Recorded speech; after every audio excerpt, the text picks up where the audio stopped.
ஒரு பேசிக் மற்றும் சிம்பிளான இன்டீரியர் டிசைன் தான் இந்த ஈகோவோட இன்டீரியர் ஃபுல்லாவே குடுத்துருக்காங்க.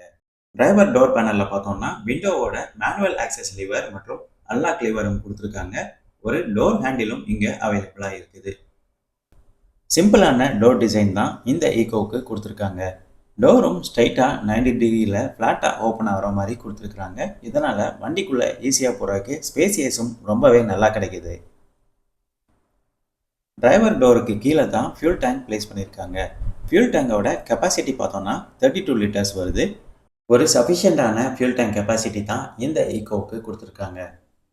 சிஎன்ஜி வேரியண்ட்டுக்கு 65 லிட்டர் சிலிண்டர் கெப்பாசிட்டி குடுக்குறாங்க. ஒரு ப்ராப்பரான ஃபிக்ஸட் ஹைட் டிரைவர் சீட் இந்த ஈகோவுக்கு குடுத்துருக்காங்க. இந்த டிரைவர் சீட்டை ரிக்ளைனிங் மற்றும் ஸ்லைடிங் யூஸ் பண்ணி ஆக்சஸ் பண்ணிக்க முடியும். டிரைவர் சீட்டுக்கு கீழ தான் என்ஜினும் பிளேஸ் பண்ணியிருக்காங்க. இதனால தான் இந்த டிரைவர் சீட்டை